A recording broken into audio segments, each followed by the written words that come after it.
의인은 그의 믿음으로 말미암아 살리라. 이 구절이 대체 무슨 뜻일까요?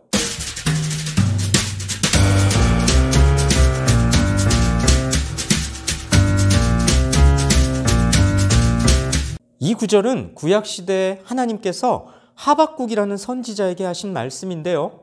하박국은 하나님께 탄원을 합니다. 어째서 악인들이 이렇게 득세합니까? 하박국이 보기에 하나님께서는 악이 흥황하는 상황을 묵인하시고 방관하시는 것 같습니다. 그래서 하나님께 불평을 터뜨린 겁니다. 하나님, 언제까지 침묵하실 겁니까? 적절한 조치를 취해달라고 하나님께 따지듯이 묻습니다. 그러자 하나님께서 답변하신 말씀이 바로 의인은 그의 믿음으로 말미암아 살리라, 이 말씀인 거죠. 그런데요, 하나님이 하박국에게 제시하신 이 믿음이란 대체 뭘까요? 이 믿음의 의미를 규정하기 위해서는 바로 앞 구절도 함께 살펴봐야 합니다. 이 묵시는 정한 때가 있나니 그 종말이 속히 이르겠고 결코 거짓되지 아니하리라. 비록 더딜지라도 기다리라. 지체되지 않고 반드시 응하리라. 보라, 그의 마음은 교만하며 그 속에서 정직하지 못하나 의인은 그의 믿음으로 말미암아 살리라. 하나님께서 하박국에게 믿음을 제시하시면서 기다리라고 하십니다. 때가 되면 반드시 악인들을 심판하실 테니 비록 더디게 보일지라도 기다리라고 하십니다. 하나님을 신뢰하며 참고 인내하라는 것이죠. 그것이 바로 하나님께서 하박국에게 제시하신 믿음이자 심판의 때 살게 하는 증표이자 의인임을 입증하는 요건이자 의인으로 살아내게 하는 동력인 것이죠. 어떤가요? 믿음이란 기다림을 함의하는 개념이죠. 여기서 기다린다는 건 그저 막연한 기다림이 아닙니다. 기다림으로 번역된 히브리어는 하케인데요. 이 단어의 어원에는 소망이라는 뜻이 깔려 있습니다. 그러니 하박국에게 요구하신 기다림이란 기대와 소망을 갖고 하나님을 바라며 인내하는 것을 의미하죠. 악인들이 사라진 것도 아니고 불의함이 해결된 것도 아니지만 끝까지 하나님을 신뢰하며 하나님의 편에 서서 고난의 때를 견뎌내는 믿음이 오늘날 우리에게도 요구되는 믿음 아니겠습니까? 하나님께서 하박국에게 종말이 속히 이를 것이니 비록 더딜지라도 기다리라. 지체되지 않고 반드시 응할 것이라. 이렇게 말씀하신 건 성경의 1차 독자인 하박국 당시 사람들에게는 당시 이스라엘 민족을 괴롭혔던 바벨론 제국의 멸망을 가리키는데요. 성경의 2차 독자인 오늘날 우리들에게는 예수님께서 다시 오실 최종 심판의 때로 이해가 되어야 합니다. 그러니 하박국에게 주어졌던 말씀이란 오늘날 우리들에게는 예수님 다시 오실 때까지 악한 세상 속에서도 인내하라는 훈계이자 소망의 메시지인 것이죠. 이 믿음이라는 단어는 히브리어를 살펴보면 뜻이 더 분명해지는데요. 견고하다, 인내하다, 의지하다, 확고하다, 이런 뜻을 담고 있습니다. 그러니 이 믿음이란 그저 지식적으로 인정하거나 동의하는 차원이 아니라 삶의 매 순간마다 하나님을 붙잡고 인내하는 역동적인 개념인 것이죠. 하박국서가 우리에게 제시하는 믿음이란 고난과 핍박 속에 있는 의인의 삶 속에서도 변함없이 하나님을 신뢰하며 인내할 것을 촉구하는 실천적인 개념입니다. 히브리서 기자는 이 사상을 그대로 승계합니다. 너희에게 인내가 필요함은 너희가 하나님의 뜻을 행한 후에 약속하신 것을 받기 위함이라. 잠시 잠깐 후면 오시리가 오시리니 지체하지 아니하시리라. 나의 의인은 믿음으로 말미암아 살리라.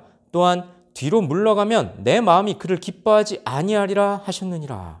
오늘날 예수 믿는 우리가 정말로 의인이라면 의인의 길에서 벗어나라고 겁박하는 세상을 대할 때 뒤로 물러가지 않아야 합니다. 악인들의 대열에 들어오라고 손짓하는 세상의 유혹을 거절해야 하고요. 그에 따른 불이익을 인내함으로 견뎌내야 합니다. 우리 주 예수 그리스도께서 지체하지 않으시고 잠깐 후면 오실 것이기 때문입니다.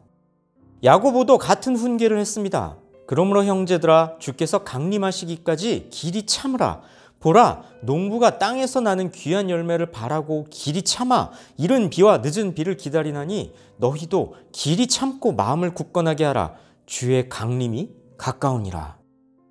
야고보 당시 신자들은 예수 믿는 신앙 때문에 여러 가지 어려움들을 겪어야 했습니다. 불신자들과 부자들에게 부당한 대우를 당하고 때로 참기 어려운 압제를 당하기도 했던 거죠. 그들을 향해서 야고보는 길이 참으라고 합니다. 인내하라는 거죠. 주께서 재림하셔서 불의한 자들을 심판하시고 의로운 자들을 신원하실 때까지 길이 참아내라고 합니다. 주님의 강림은 시련 속에서도 부의 유혹 속에서도 우리가 참고 견뎌야 할 이유이자 근거이자 소망이 되죠. 바울 사도도 이렇게 역설했습니다. 그러나 우리의 시민권은 하늘에 있는지라 거기로부터 구원하는 자 곧 주 예수 그리스도를 기다리노니. 예수를 진실로 믿는 자라면 자신이 이 땅 시민이 아니라 하늘 시민임을 믿어야 합니다. 그러니 이 땅의 것들에 마음 두지 않고 하늘나라에 마음을 두어야 합니다. 이 땅에서의 고난과 핍박 속에서도 소망을 품을 수 있는 건 구원자 주 예수 그리스도께서 다시 오실 것이기 때문이죠. 참된 성도는 눈앞의 현실이 아니라 예수님의 다시 오심을 대망하는 자입니다. 다시 하박국으로 돌아올까요? 여호와여, 내가 부르짖어도 주께서 듣지 아니하시니 어느 때까지리이까? 내가 강포로 말미암아 외쳐도 주께서 구원하지 아니하시나이다. 이 묵시는 정한 때가 있나니 그 종말이 속히 이르겠고 결코 거짓되지 아니하리라. 비록 더딜지라도 기다리라. 지체되지 않고 반드시 응하리라. 하박국은 악인들의 형통과 횡포를 보며 하나님께 탄원했습니다. 하나님께서는 내가 반드시 그들을 심판할 때니 참고 기다리라고 말씀하시죠.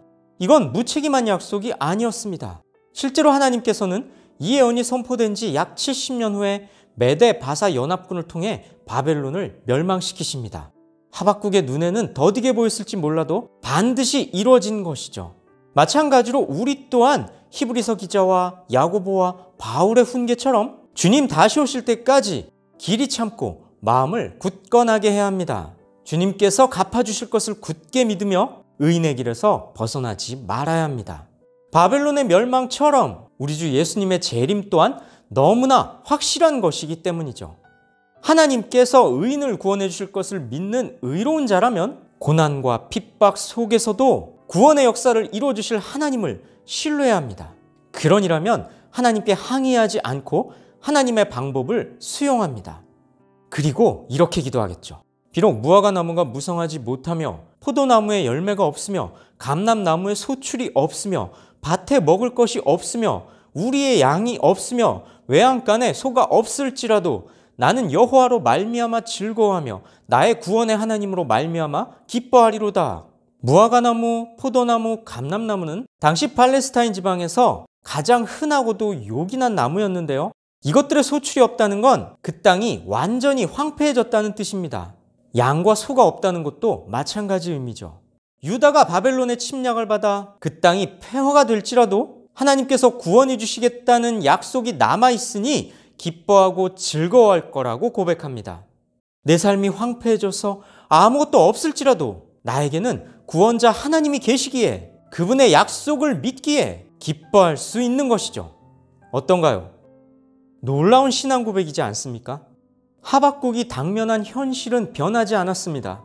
하지만 하박국은 구원의 소망을 품었기에 최후 승리를 믿었기에 신뢰의 찬양을 하나님께 드립니다. 불의한 현실은 변하지 않았을지라도 그 현실을 이겨낼 힘을 여호와로부터 공급받는, 그래서 마침내 얻게 될 최후 승리를 확신하는 자죠. 하박국의 이 찬양이 여러분의 찬양이 되시길 주님의 이름으로 축복하고 권면합니다.